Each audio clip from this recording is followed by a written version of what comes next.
you just cannot miss layups. And it's a tough, hard-fought football game on both sides. You got two teams that are trying to go out and win games in an important game for both teams. And, they made more plays than we did because they won. But you just cannot have those plays that you miss the easy ones. And there was a number of those tonight. It's on offense, it's on defense.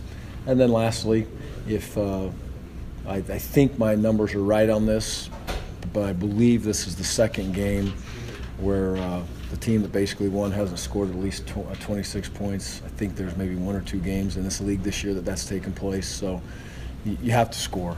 You have absolutely no chance in a great league. The Pac-12 has proven itself very cleanly to be a league where you've got to be prepared to score points, and we are struggling mightily to score points. So we'll continue to work at it and move forward. Do you think that kids in the locker room are pissed? Oh, yeah. Yeah, that's a good word. I didn't say it. He said after practice the other day to a group of people on camera that, guys don't seem as angry as he expected. Well, I'll tell you this. In coaching, you're never going to have 105 guys care like you care as a coach. It's impossible. You'd love to have it, but that's impossible. Do I think these kids care? Absolutely. I think that's a hurt locker room in there. But is it a perfect locker room in there? No, it's not, because that locker room is going through a lot of emotions, and some kids show their emotions the other way. But I like it. That's part of a process. That's part of flipping and getting tough guys in your program that can walk in and battle through things and keep on fighting. So if there's a kid in there that doesn't seem pissed right now, as you put it, I'm just reiterating a word there. That's all I'm doing.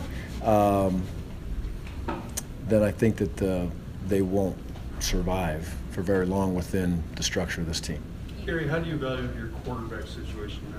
We're going to play both quarterbacks, and I'm not going to turn into a he said, she said, this, that, the other thing, and all the stuff that comes with it. The bottom line is our best opportunity to do some things on offense is to have both those quarterbacks play. We will play two quarterbacks, and we'll consistently roll those kids through the game and get them in a position to help the offense move forward, especially with the injuries we have right now where we're going. We are going to need both of those kids to be able to help us. I think that both of them did good things at certain times, and both of them did things that they need to definitely get better at. The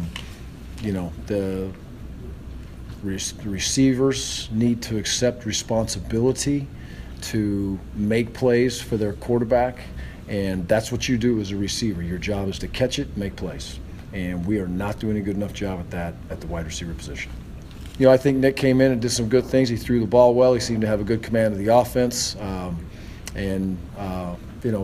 It's a good start for him. I wish he would have got a little bit more help on a couple of those balls, and I think he could have had a pretty special night. And when I say that, I expect more out of our talented group of wide receivers, and I expect more out of them mentally, and I expect more out of them physically. It was good to see Datron make a couple plays in there, but you have to make those special plays for your quarterback, and that's both quarterbacks. I thought Seth came in and did some really good things too when he was in there, as far as running the ball and getting the ball out on the edges. That's there's two different parts to it right now. It's the ability to have a running quarterback that can get out of the pocket and do some things for you and move around. It's another guy that can come in and have a little bit more of different part of the offense, while Seth has his part of the offense. So both quarterbacks are needed, and I believe they're in a situation to accept that role and understand that we have a few more opportunities to battle with each other, and then we'll move on from there.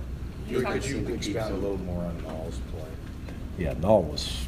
You want to talk about that? That's the guy I'm talking about. I want that war daddy everywhere I go. Those are the guys I want, and that's the guys I want to recruit, and those are the guys I want to surround myself with, because he is tough, he's physical, he's unselfish, he's everything that a great football player stands for in my mind, and he's a freshman, and that excites the hell out of me. So he had some unbelievable runs today and just kept pounding the ball in there, and a couple times it's on the line of scrimmage.